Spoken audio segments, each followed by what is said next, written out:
Boo bitches! Welcome to episode 185 of C3 Crystals, Cauldrons, and Cocktails. I'm River Kane, and in today's episode, we are going to dive into necrobotany. Yes, that's a real-ish word. We will be talking about plants that grow in graveyards, the symbolism, the botany, the magic, and how we can incorporate that vibe into our home and our own magical practices. Also, I have to tell you guys, I had such a great weekend this weekend with my hubby. We went away for a romantic weekend. It was very much needed. And we got matching tattoos. You all, it is the cutest thing. It was his first tattoo. He's never had a tattoo before because he's terrified of needles, but he was a little bit tipsy. And so he was like, hey, it's matching. That means something. And we were having a blast running around like idiots up in Helen, Georgia. It was fun. And so we got bats, three bats on each of our chests. So it's very fun. I'm very excited, and hopefully he will now become as addicted to tattoos as I am. Okay, so now let's talk about the witchy cocktail for this episode. It's called the Grave Garden. It's kind of herbal, earthy, and smoky, and it's got vodka. You can use green chartreuse, which is a little bit too much for me. So what I used was I muddled some fresh sage and some simple syrup to make it a little bit softer, but a lot of people love chartreuse, so feel free to use that. A little bit of lime juice, a little bit of honey syrup, which actually I have just bought a spicy honey syrup because I'm trying to recreate a drink that we had when we were in Savannah. And so I think that would be perfect for this. And then a little splash of activated charcoal water to give it that haunting gray hue. How cool would that be? Shake it all up with ice and put it into a frosted cup or bowl or goblet, or not a bowl. I don't think any of us drink out of bowls. Uh, and then strain into your little glass, and you can top it with some sage if you'd like to. Anyway, yum. So let's get to our topic. What is necrobotany? The term necrobotany is starting to emerge in scholarly and folklore spaces to describe how vegetation grows in graveyards and over graves. So, the study of plants associated with death, decay, and the afterlife, like those plants that feed upon what was once alive and thrive where spirits tend to linger. So think of things like ivy and yew or belladonna, basically little green emissaries of mortality. Another definition I found is it's the magical practice of working with plants that grow in or around places of death, like graves, battle yards, or crossroads. It's the art of communing with roots that sip from ancestral bones. I thought that was the coolest little tidbit there. The art of communing with roots that sip from ancestral bones. That's so cool. It can be considered a form of plant necromancy. So, using flora as a bridge between life and death, like crafting charms from graveyard dirt, dried roses, or coffin nails, that kind of thing. So, basically, it's nature's goth phase. Think of it as death, but more aesthetic. Growing flowers that symbolize remembrance and rebirth, tending to graves, gardens, blooms, and honoring the cycle where decay becomes nourishment. Also, it's could be considered composting with intent. I know Greg is one of our listeners, and he works with plants a lot, and so he probably composts with intent. He may be a necrobotanist. I'm curious to hear. Another way of looking at necrobotany is like when your plants are thriving on vibes from the other side, like goth gardening. If Morticia Adams had a greenhouse, she would call it necrobotanical research, I am sure. A lot of people think about plants as bringing life into their homes, the greenery, the flowers, the colors, that kind of thing. Necrobotany is using plants to bring a little bit of death into your home, which is not a bad thing. You might think it sounds like a bad thing, but it's not.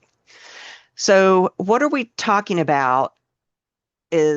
are talking about is working with and using these plants in our witchy practice.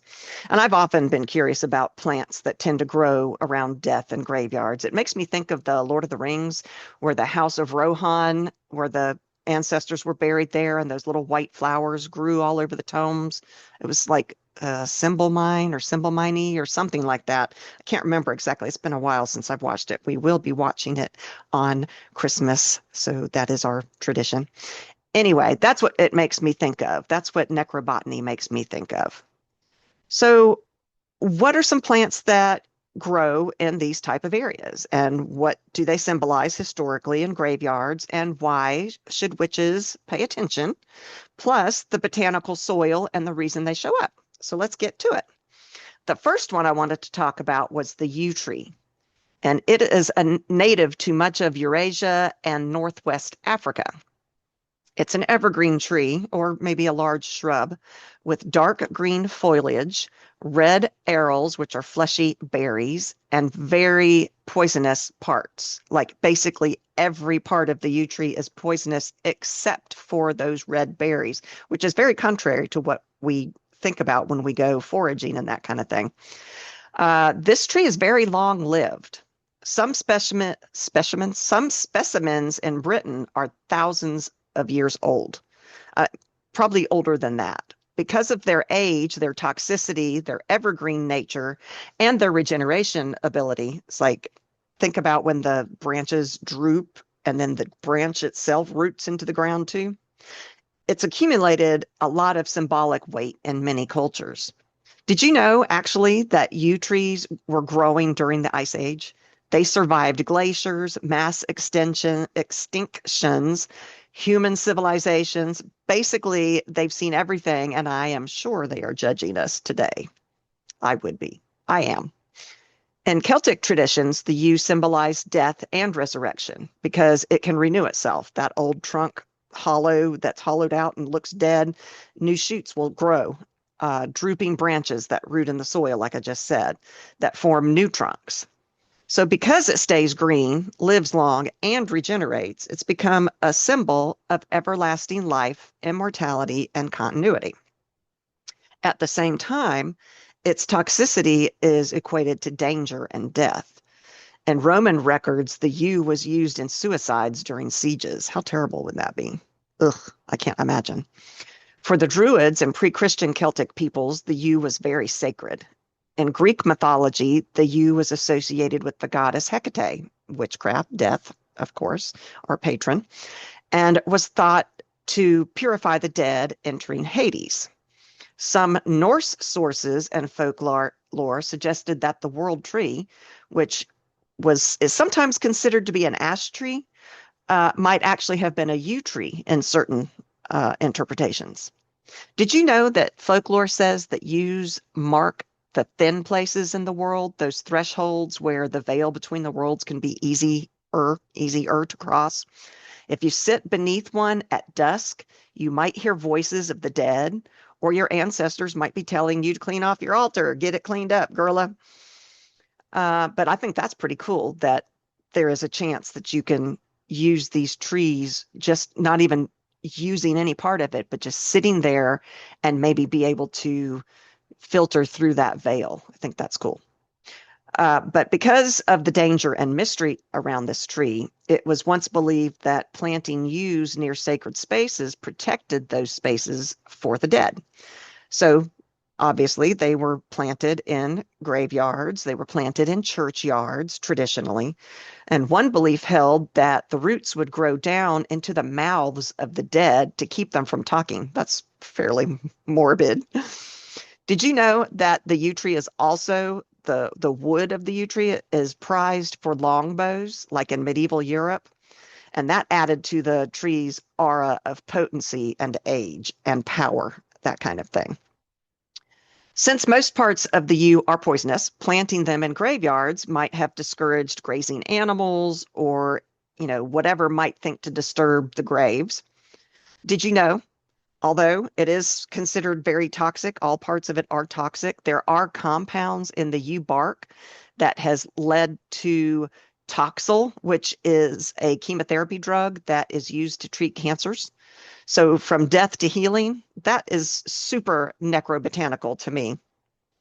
In some cases, yew trees planted on tree grounds may have been there to provide wood for those longbows I was telling you about. which made churchyards useful places for planting them. They wouldn't be disturbed there. Yew's death symbolism isn't just about literal endings, it's also about radical rebirth. You add yew symbolism. I am struggling. This is a good drink.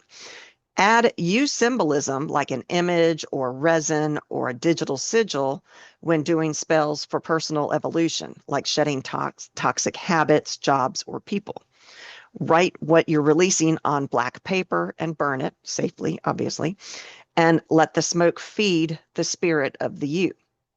Think of it as a magical uninstall button for outdated energy. The yew is very powerful that way. And because the yew lives literally for millennia, it is perfect for ancestral and epigenic shadow work, 100%. Use yew essence or symbolism when meditating on inherited trauma or ancestral gifts that might be helpful if you are ready to transform. It also holds the frequency of the long story, helping you rewrite your ancestral narrative consciously and not repeat it. A lot of times that's why we are doing shadow work, is to try to break that generational trauma. And the yew tree, I think, would be huge in doing that. So it's like therapy, but with a lot more than candles is. Use toxic symbolism to face your own inner demons, your inner poisons, like I was saying, shadow work, jealousy, resentment, fear, and transmute them. Write whatever these, quote, poisons are to your piece, and then place that list under a mirror or a black obsidian stone and say something like, as you transforms venom to wisdom, so do I, or as do I. Then dispose of the paper safely. Don't ingest it. We're witches, not Victorian apothecaries. Okay. The next one that fascinates me is periwinkle. This is a deceptively cheerful little plant that carpets graveyards in this sea of soft blue. It is a beautiful, beautiful flower. And she looks quite innocent, but basically she is the Victorian goth of the plant world. Quiet, elegant, and full of secrets. It is a ground cover, it's shade tolerant, and it spreads to cover disturbed ground, like fresh graves. It became a graveyard staple in Europe and colonial America. It's hardy, evergreen, and spreads fast, making it perfect for covering burial mounds before grass could take root. The blue-violet flowers were thought to symbolize eternal life, remembrance, and the immortality of the soul. So cemetery caretakers would plant it on purpose as a living memorial to the dead. In some regions, especially in the 18th and 19th centuries, mourners would take periwinkle cuttings from their loved one's grave to plant at home. It was a way to stay connected, a kind of low maintenance spiritual phone line to the other side, to your ancestors and the people that you grieve for. In Italian cemeteries, Vinca minor was known as the flower of death. In old England and Italian folk magic, it was called sorcerer's violet and was used in charms against evil spirits or bad luck. Ironically, the same plant that guarded the dead was also believed to keep the living safe from them. Did you know in Italy and France, swearing on a sprig of periwinkle was considered sacred, like promising the gods themselves, kind of like an unbreakable oath, like in Harry Potter?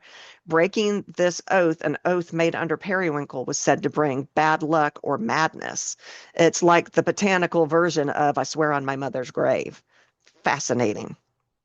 In medieval times, brides sometimes wore wreaths of periwinkle to symbolize fertility and everlasting love, because, nothing says forever like a graveyard plant.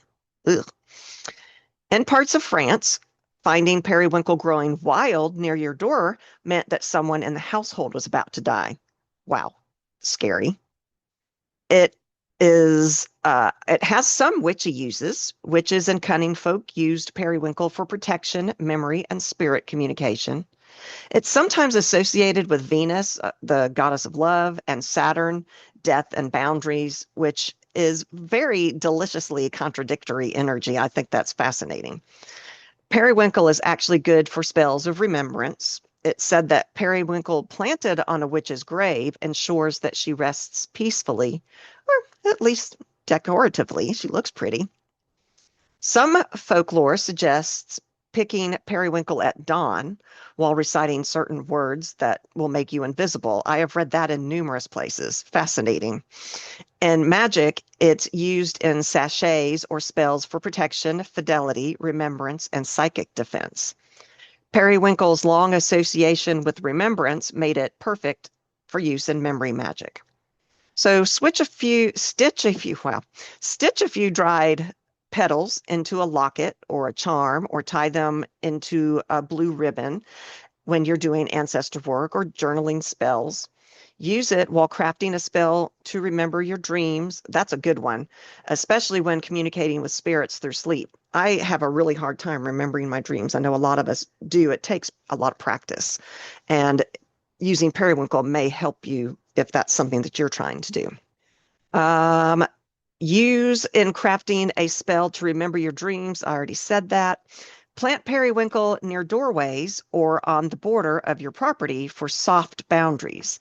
It doesn't block energy like iron or salt does, but it kind of filters it. It lets in kindness and curiosity, but keeps out that ill intent and those weird neighbor vibes. Bonus, it looks gorgeous creeping all over your garden gate, and like it's got its own little energy going on, like its own little home. Since it's a graveyard plant, periwinkle makes an elegant offering when introducing yourselves to the spirits of a new place. That's a really good idea. Lay a few sprigs on the ground when visiting cemeteries, old ruins, or natural crossroads. Whisper gratitude to the land's keepers. It's like knocking politely before stepping into the unseen. It's just polite. There are a bunch of disturbed soil weeds. They're called weeds. There's an observation that the graves are disturbed soil zones where the soil obviously is removed or replaced. And certain, quote, weedy plants thrive there, like poppies, foxglove, etc. And this isn't glamorous. It's just real ecology. Disturbance invites opportunistic plants to grow there. These plants are spontaneous, chaotic, self-regulating, so you can use them for intuitive, wild death energy spells. So let's talk about poppies, because I think poppies are gorgeous. They're fascinating to me. And plus, The Wizard of Oz, I just, love that. With all the wicked stuff going on out there, poppies remind me of the original Wizard of Oz. So poppies thrive in disturbed soil, the kind turned over by war, burial, and decay. These seeds can lay dormant for decades, waiting for the right moment or the right chaos, so to speak, to bloom. So after battles like at Flanders Fields, they spring up as from that churned earth, as if nature herself is performing a resurrection spell. In graveyards, the soil is rich in organic matter, frequently disturbed, and open to sunlight. So it's perfect conditions for these little necrobotanical opportunists. So while they look poetic and mystical, they're also the ultimate goth gardeners. They thrive on death, beauty, and good compost. Poppies were sacred to Hypnos, the god of sleep, Thanatos, the god of death, and Demeter, the goddess of grain and cycles. The poppy symbolized both sleep and rebirth, a plant bridging the living and the dead. Legend says that poppies grew where Demeter's tears fell when she was searching for Persephone. Remember when Hades took Persephone underground and to Hades, to the underworld, and she was searching and searching and couldn't find her. So supposedly poppies grew wherever her tears fell. The Egyptians had some beliefs about poppies. Poppies were found in tombs, likely thought to aid the soul's peaceful rest and smooth transition into the afterlife. In Victorian times, red poppies represented eternal sleep and remembrance. Mourning art, like mourning, mourning art, grave embroidery, and even mourning jewelry used poppy motifs to say, they rest now, and so should you. After World War I, poppies became a symbol of remembrance for the fallen, not just because of the poem in Flanders Fields, but because they literally grew from the blood-soaked soil. So creepy and yet beautiful. That's some powerful necrobotany in action there. Did you know that poppies are actually tiny little agents of chaos? Each poppy pod contains thousands of seeds, like up to 60,000 seeds in a single capsule. And that's why once you plant them, they're like glitter, eternal and unstoppable. Ancient farmers actually considered them symbols of abundance and fertility, even as they grew near tombs. So another contradictory thought there. Witchy uses for poppies. Modern witches can tap into poppies' liminal energy for both soothing and shadow work. You can do dream and sleep magic. Use poppy seeds or petals in sachets or under pillows to enhance prophetic dreams and restful sleep. Pair with lavender or mugworts for that extra oomph. Just maybe not if you're driving astrally. You might drift off mid-flight. We know how that goes. Necromantic and ancestral work, you might use dried poppy pods. They're excellent for grave offerings. They soothe spirits, they symbolize peace, and they act as a gentle veil bridge between ancestral communication. Protection and death energy. Include poppy in necromantic altars or shadow work rituals to protect your energy from lingering sadness or attachments. It acts as a botanical guardian. It's comforting and yet firm. Seeds represent abundance and hidden potential, so you can use them in manifestation or glamour spells. Sprinkle poppy seeds onto money or success spells as symbolization of germination energy. What was once buried will now rise again. You can use ritual tea and oils. You got to be careful, though, with poppies because the red poppies, the Papaver roes, I cannot pronounce it, those are safe, but you don't want to use the opium poppies. I'll talk about those in a minute. Unless you're wanting to go to the underworld personally, which I don't think any of us want to do. So stick to the symbolic or visual magic with petals or images rather than actually using some of the more dangerous types of the poppies. Add pressed poppy petals to your Book of Shadows, your grimoire pages, that when you're talking about transformation or grief healing or cycles of life and rebirth. They're also great for spells about letting go. We all have those things that we find difficult to let go. So you literally bury a few petals in a ritual to release what's dead energy in your life. There are so many. I want to talk about a few that I'm going to do another episode on about. Roses, for example. The folklore is that they represent eternal love, remembrance, and security.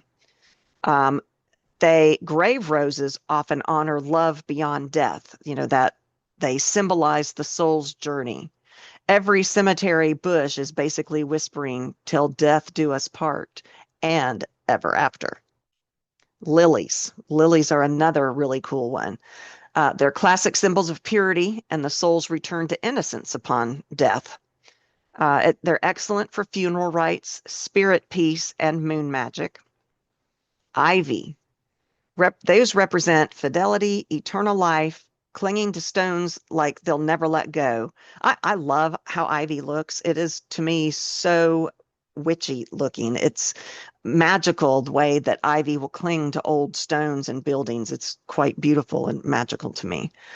You can use them for binding loyalty and connection between the realms. Graveyard ivy often creeps across names on a gravestone, and it's like trying to pull them back into the green, the dead into the green. I don't know, it's crazy. Daffodils and narcissus, they represent rebirth, resurrection, and the soul's awakening. I know we talked about this in one of our herb episodes. They often bloom in the spring, which symbolizes renewal. They're great for new beginnings that come after an ending, perfect for necrobotanical rituals about transformation. And it's named after that Greek guy, remember, who literally died admiring his own reflection. So, kind of on brand for cemeteries there. Cypress trees. Those were sacred to Hades, often planted in Greek and Roman burial grounds. They were a symbol of mourning, mourning, and eternity. They do offer protection for the dead, guidance for souls, and heavy don't mess with me energy. So basically, it's the emo cousin to the pine tree. Marigolds, common in Day of the Dead traditions. We just had Day of the Dead last week, couple weeks ago. They're believed to guide spirits with their bright color and scent. They are used to honor ancestors and invite gentle communication with the dead. Sprinkle some pods on your altar and say, "Hey, Grandma, it's visitation hour. Come on in." So at some point, I will do whole in-depth episodes on those. They're fascinating.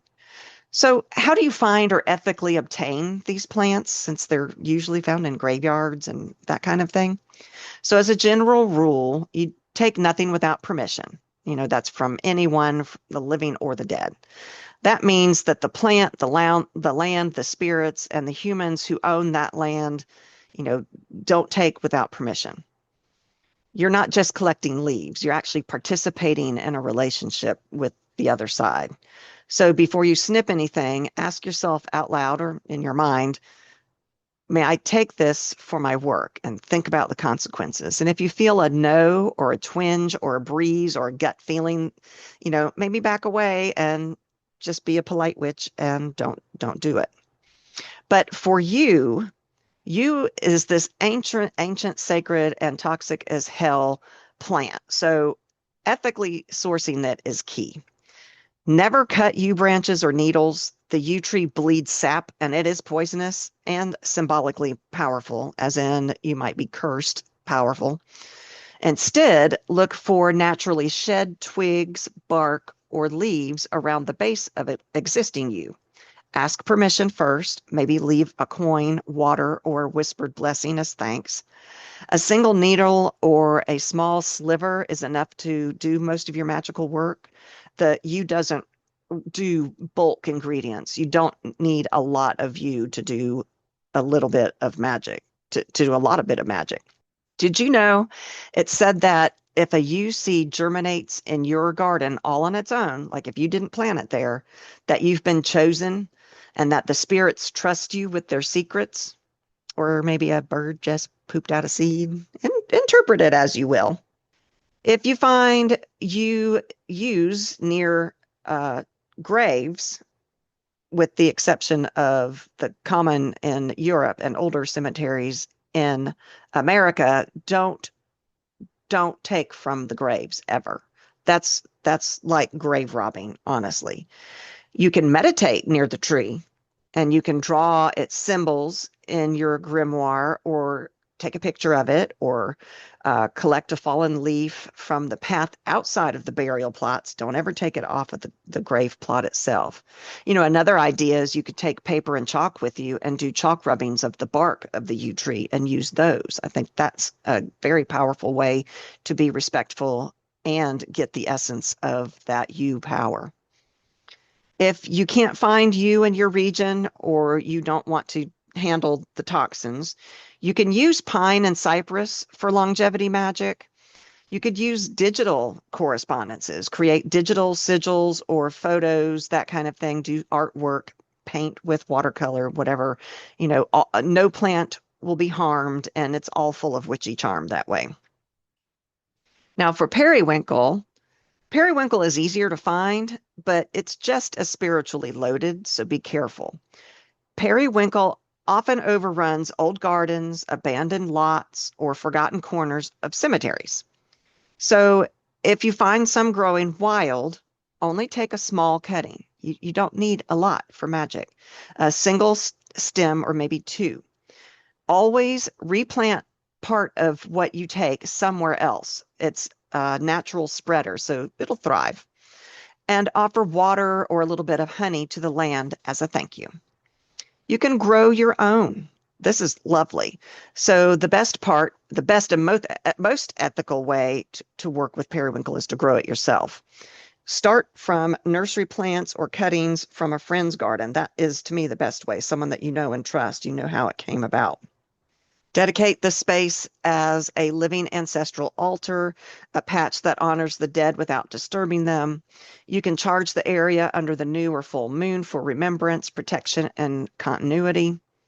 If you want that graveyard cemetery connection, visit graveyards respectfully and collect only the energy, not the plant. Sit near Periwinkle and meditate. Visualize gathering the plant's little spirit's essence rather than clipping it physically. You can always buy it, but be wary and skeptical. If you buy dried yew or periwinkle online, check the seller's ethics. Find out if you can tell where it was sourced. Make sure that it wasn't taken from unprotected land without permission. For yew, confirm the species. Taxus baccata is traditional, but all parts are toxic, so ensure it's meant for ritual, not ingestion. Avoid vendors who brag about graveyard gathered herbs. Oh, this is straight from a graveyard. That's a red flag for exploitation, not enchantment. You don't want to bring that energy into your spells. So magical alternatives for ethical witches who don't want to cross that line. If you can't ethically source the plant, use a photo, draw, use art, digital representation. Magic doesn't expire just because it's digital. Glim can tell you that for sure. For poppies, there are dozens of poppy species, but they are not created equal in the eyes of the law. So ethically safe options are that Papaver roeus, which I don't know how to say, and that's that common red field poppy, the remembrance poppy. And then there's the Eschscholzia california, which is a California poppy, and it is legal and gentle in its sedative properties, but you want to avoid the opium poppy, which I can't pronounce its name either, unless you live somewhere it's explicitly allowed for ornamental gardening, and it is very restricted in very many countries, so I would not even go there. Support ethical growers. You're going to look for small herbal farms that grow organically or biodynamically, sellers who produce traceability where you can see how it was cultivated, wild crafters who follow the take only what you need harvesting idea and respect endangered habitats, reputable Etsy herb shops, local apothecaries or herbalist co-ops often list their sourcing, but avoid sourcing. I meant sourcing. Avoid big commercial suppliers as they often can't name their growers. They don't even know where they've gotten them from. And then grow your own, legally, of course.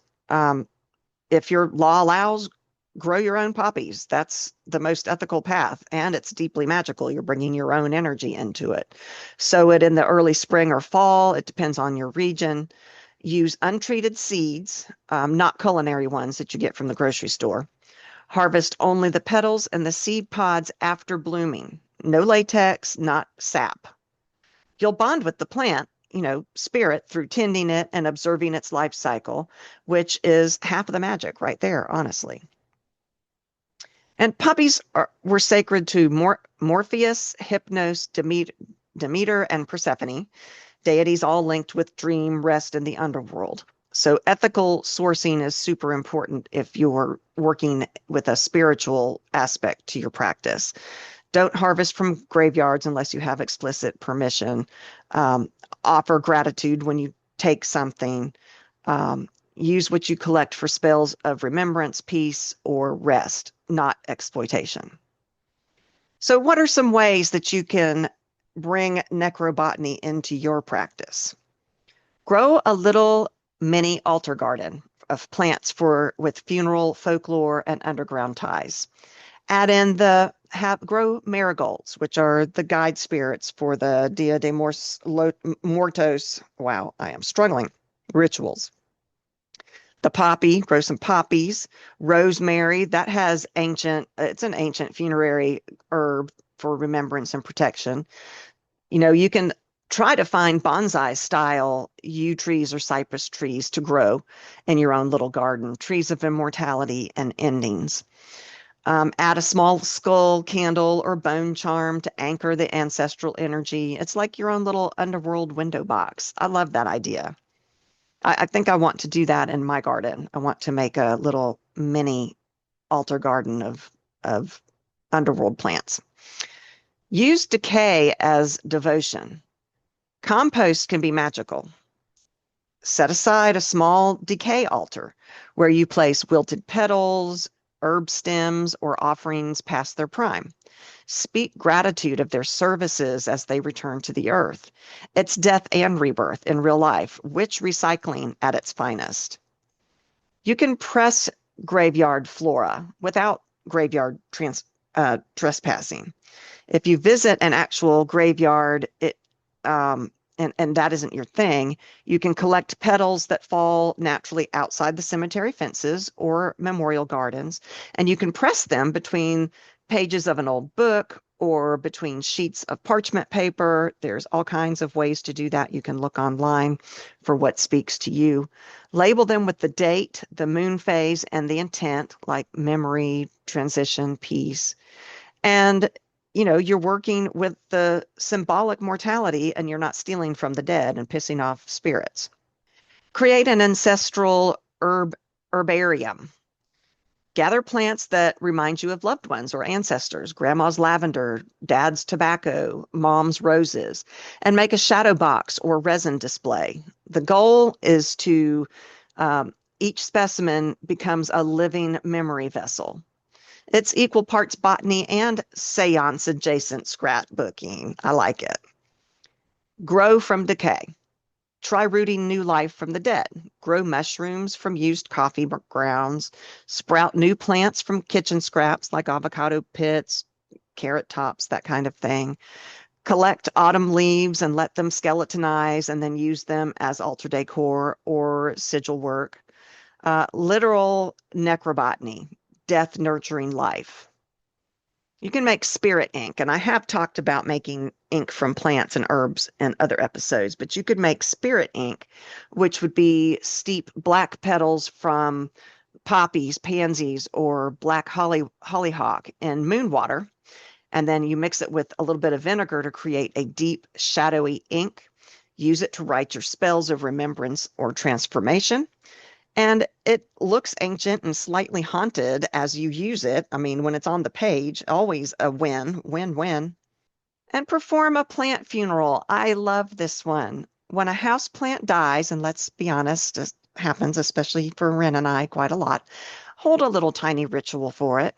Light a candle, thank the plant for its energy, bury or compost it with intention, return to the roots or creation. Necrobotany honors both the dead and the lesson. I hope you guys liked this episode. I didn't bring Glim on today. I've got a little bit of a cold from the wild weekend that we had. I came back sick on Monday, so it's my throat's sore, my eyes are goopy, I'm a little bit tired, so I wasn't up to dealing with Glim and her antics today. So, but I hope you liked the show. I hope you liked this episode. If you do like the show, go check out our website at www.c3witchypodcast.com. There you can find links to all of our episodes, our merch, other information. If you can, please consider supporting the show. We have both Patreon and Buzzsprout, and you can find the links on our website to get to those. Check out our social media. I'm working really hard on TikTok lately. I think you guys will enjoy some of the videos I'm putting up. Some are cute, some are funny, some are sassy, some are educational. So go check us out, follow us. That would be fantastic. Share them, repost them. That would be amazing. I hope you all have a wonderful weekend. I will think of you. We'll be back. And until then, stay witchy.